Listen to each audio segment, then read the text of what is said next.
Alors bonjour à tous, aujourd'hui en fait c'est une vidéo qui a été tournée il y a quelques mois mais que je vous mets en ligne maintenant. C'est voilà, une rencontre avec Alice Boucher, donc, qui a une chaîne YouTube et puis des réseaux sociaux, Instagram, Facebook et tout ça, que j'ai rencontrée, que j'ai eu la chance de rencontrer parce que c'est une jeune femme qui a énormément de talent dans sa façon de communiquer sur la façon de prendre soin de nous, mais qu'avec des produits naturels. Donc c'est voilà, une femme que je suivais depuis de nombreuses années, j'allais dire, et j'ai eu la chance de l'accueillir pour parler des fleurs de Bach. Et donc elle a fait une super belle vidéo dont je ne vous ai pas parlé parce que je ne l'ai pas mise en ligne. Et là, je trouve que c'est le moment puisque la chaîne commence à avoir du contenu un peu intéressant. Donc voilà. Et vous mettez des commentaires dessous, c'est toujours agréable aussi de savoir si ça vous convient, si vous avez envie de partager, parce que elle aborde en fait les fleurs de Bach avec des questions de sa communauté. Ce qui veut dire que ce sont des questions, on va dire à peu près, peut-être lambda pour certaines personnes qui se posent des questions sur les fleurs de Bach, comment ça fonctionne, etc. Donc on aborde un petit peu pas mal de sujets. Bon, elle est assez courte la vidéo, mais voilà, on fait un peu le tour avec ces questions, la présence d'Alice Boucher et puis quelques vues aussi qui sont intercalées et, voilà, de l'endroit où je donne aussi des cours. Voilà, bon visionnage.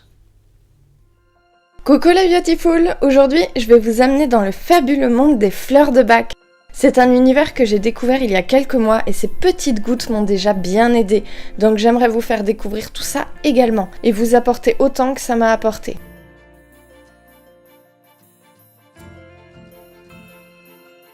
Pour vous expliquer simplement le principe, les fleurs de Bach sont des aides émotionnelles au nombre de 38 pour les 38 émotions de base qui sont réparties en 7 familles.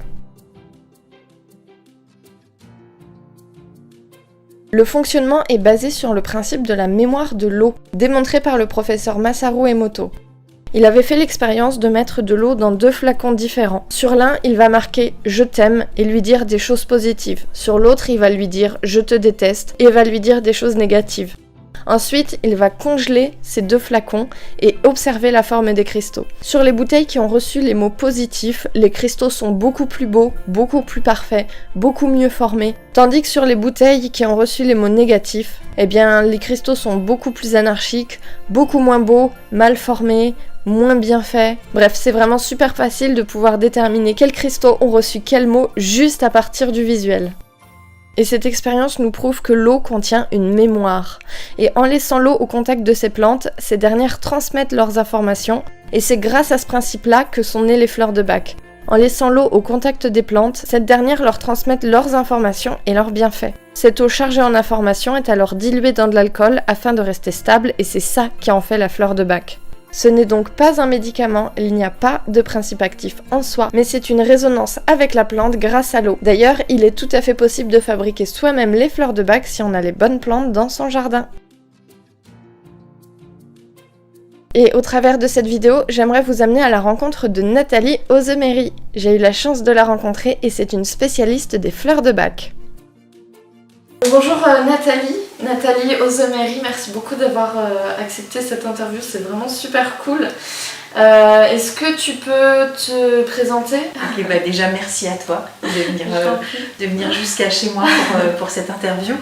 Alors je suis donc Nathalie Ozemery et je suis conseillère agréée fleurs de Bach. Agréée par le Centre Bach en Angleterre. Et en fait, j'ai découvert les fleurs il y a de nombreuses années, en 1998, pour ceux qui sont nés en 2000. Ouais. Et donc ça fait plus de 20 ans que tu fais ça. C'est ça. Ouais. Et en fait, j'ai commencé ma première fleur et ça m'a tellement parlé que c'est... Voilà, et puis voilà, après je savais pas que j'allais exercer et d'aller aussi loin. Du coup, Nathalie est avec nous aujourd'hui pour nous parler un peu plus des fleurs de Bach. Et en fait, il y a quelques semaine, j'avais demandé à mes abonnés Instagram en particulier s'ils avaient des questions sur la fleur de Bach que j'ai précieusement notées. Donc si ça te dérange pas, je vais te poser leurs questions et du coup tu pourras leur répondre.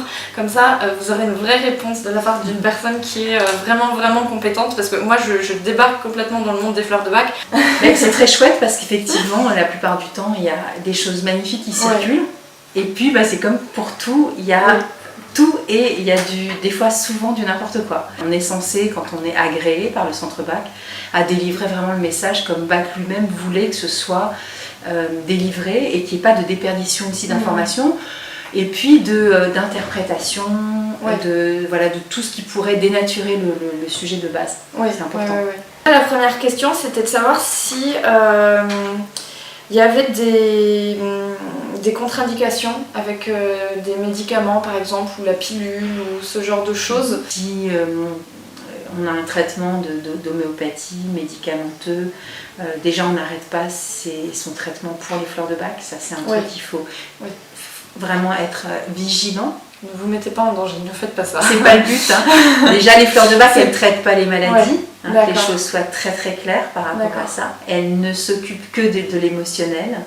D'accord, on ne peut pas soigner de l'acné par exemple avec les fleurs de Bach. On ne soigne pas de l'acné avec les fleurs de Bach. Par contre, quand on a de l'acné, on peut être traversé d'émotions. Et dans le cadre émotionnel, c'est super intéressant de faire son traitement pour l'acné ou type les traitements que nous avons, en parler éventuellement à son médecin si nécessaire, parce que son dermato, etc.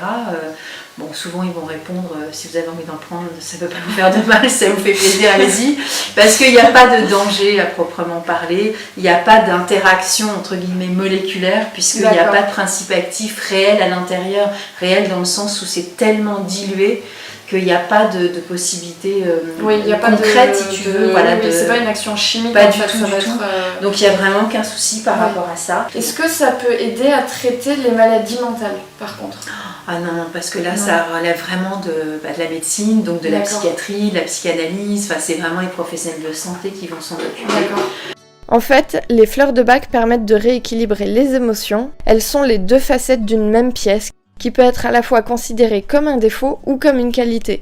Tout est simplement question de mesure. Par exemple, savoir s'affirmer et avoir confiance en soi, c'est une super qualité. Mais être trop autoritaire, c'est tout de suite beaucoup moins cool. En soi, c'est le même trait de caractère, mais c'est simplement l'équilibre qui en fait le positif.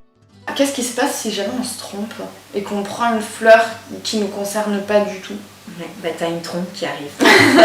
Tu deviens bleu. C'est ça, exactement. Non, il se passe rien en fait. Si t'as ton état émotionnel qui est en état d'équilibre, la fleur que tu vas prendre, elle est déjà équilibrée, l'émotion, donc ça sert à rien en fait. Donc ça ne fera rien si tu te trompes. Bon, c'est une bonne nouvelle déjà, ça veut dire qu'on peut faire des erreurs sans conséquences graves. Exactement. C'est déjà ça. Et je trouve que c'est un apprentissage exceptionnel sur la nature humaine. C'est-à-dire de se dire, bon déjà j'arrive à découvrir qui je suis vraiment. Et ce vraiment-là, c'est par couche. Donc c'est vrai que nous, au Centre Bach, on parle de pelure d'oignon. Ça va peut-être pas tout le monde. Alors c'est pas parce que ça fait pleurer, parce que c'est pas du tout le but. Mais les pelures, moi je trouve que c'est joli, parce que c'est vrai qu'on voit bien toutes ces foultitudes de couches qui s'en vont. Et je trouve que c'est chouette d'aller découvrir notre nature humaine et donc accepter plus la nature humaine des autres. Et on est plus aussi indulgent en disant, bon, après tout, quand lui il est comme ça, je vais pas lui en vouloir autant. Ou si moi, c'est pas grave, je suis comme ça. Et des fois, on n'a pas besoin de prendre des fleurs non plus. Mais des fois, juste le fait d'identifier notre état émotionnel, je trouve que c'est déjà un apprentissage exceptionnel. Ne serait-ce que ça. Et c'est pas de la psychothérapie, attention. Il y a les gens, c'est le métier d'aller dire pourquoi on est comme ça, etc. Là, c'est pas le but, c'est juste je ressens ça, je prends des fleurs, point, ça reste super simple. Comment on trouve un bon conseiller fleur de Bach? Tu vas sur le site, alors bon, je sais pas, parce que c'est toujours pareil, tu sais, c'est pas parce que tu es dans une corporation, entre guillemets, quelle qu'elle soit, que tu peux pas tomber sur quelqu'un qui, ça arrive dans tout corps de métier. Je pense qu'il faut le faire au feeling aussi, tu vois, quand tu rencontres quelqu'un, des fois, s'il a un site internet, tu peux aussi aller voir sa trombine. C'est aussi une question de rencontre. En fait, tu vas aller sur le site du Centre Bach et donc tu as la liste aussi de tous les conseillers agréés dans le monde. D'accord. Donc il n'y a pas qu'en France. Enfin, dans le monde, on est à peu près 3600 environ. D'accord.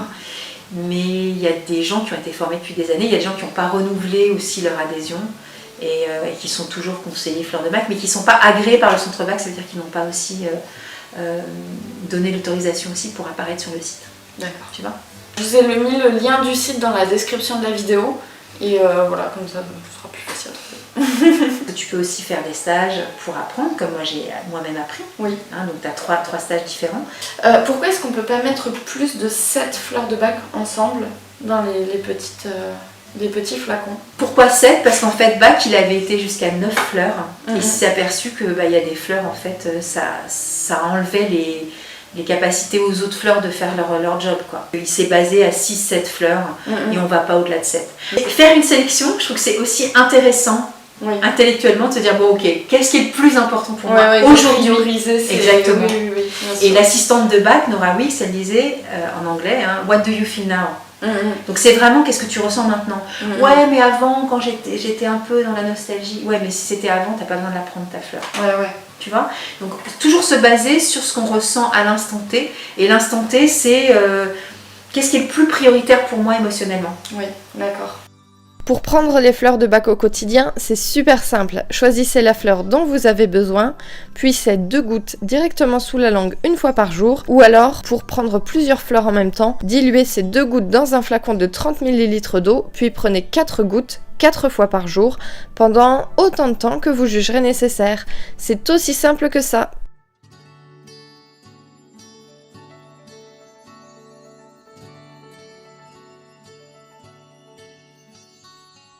Est-ce qu'il existe des fleurs de Bach sans alcool?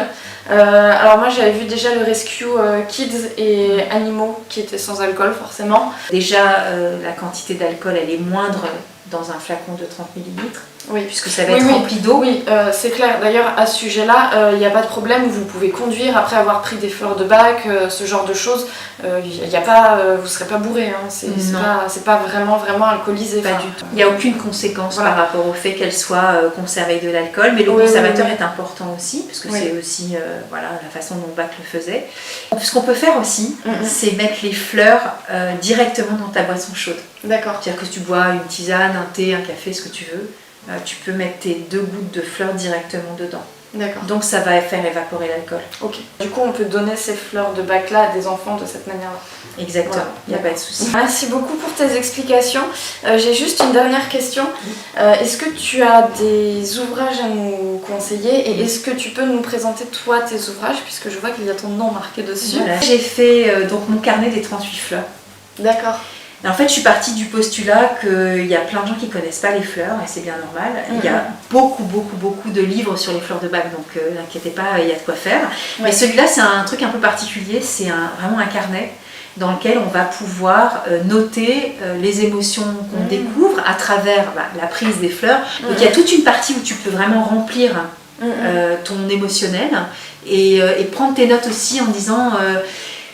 ça c'est vraiment une émotion hyper récurrente chez moi depuis que je suis toute petite, je suis comme ça. C'est peut-être mon trait de caractère finalement. Parce que Bach il parle aussi des fleurs en tant qu'émotion, mais il parle aussi des ce qu'il appelle les fleurs types ou les fleurs de personnalité. À savoir quand on est tout le temps comme ça, il y a peut-être un truc derrière en fait. D'accord. Et donc là il y a toute une partie aussi où je pose pas mal de questions, où ça permet aussi d'éveiller sa conscience sur son état émotionnel. Voilà, donc ça s'appelle mon carnet des 38 fleurs de Bach. Ça s'appelle soigner ses enfants avec les fleurs de Bach. Attention, c'est pas soigner en termes médicaux. Voilà. Mais c'est prendre soin de l'émotionnel. Exactement. En fait. Donc il y a toute une partie émotion et il y a une partie aussi, il y a 50 cas pratiques entre guillemets sur 50 items où on pourrait dire bah tiens mon enfant aurait peut-être besoin de ça, etc. D'accord. Donc on va les regarder un peu ce qu'il y a dedans. Et puis il y a le foire aux questions, il y a comment utiliser les fleurs. Et alors moi j'ai eu un super beau compliment d'une amie qui est journaliste, qui je l'ai offert. Elle a plus de 60 ans, elle est grand-mère et elle m'a dit j'ai réappris vachement de trucs avec, donc c'est pas que pour les enfants. D'accord. Tu vois, tu peux aussi te dire... C'est axé pour les enfants mais au final c'est pour tout le monde. Tu vois, et à un moment donné quand tu connais bien la fleur, sur l'émotionnel, tu te dis bon bah finalement c'est un peu moi. Et les fleurs de Bach on peut traiter tellement de choses avec sur le plan émotionnel que ça n'a pas de fin. Voilà, j'espère que cette vidéo vous aura plu. Vous pourrez retrouver les 38 fleurs et leurs effets sur le site officiel dont le lien se trouve en barre d'infos. Merci beaucoup pour toutes ces explications, j'espère que ça aura répondu à vos questions. Si vous voulez retrouver le merveilleux travail de Nathalie, je vous ai mis son site dans la description de la vidéo. Un grand merci Nathalie d'avoir répondu à ces questions-là. Si jamais vous en avez d'autres, n'hésitez pas à laisser un commentaire et j'essaierai de vous répondre dans la mesure du possible. Ou alors si tu veux bien, je te demanderai, je t'enverrai un petit mail. Bien sûr, avec plaisir. Et puis voilà, pour ce, moi je vous dis à très bientôt dans la prochaine vidéo. Et puis prenez soin de vos émotions. Oui, prenez soin de vos émotions, prenez soin de vous. Au revoir. J'espère que donc ce visionnage vous a convenu et que vous aurez aussi envie d'aller rencontrer Alice Boucher et d'aller prendre tout plein d'astuces pour prendre soin de soi. Alors c'est pas que voilà, par l'alimentation, c'est aussi plein de petits trucs qu'elle donne aussi pour prendre soin de nous, c'est-à-dire s'occuper de ses cheveux, de sa peau, de ses ongles, etc.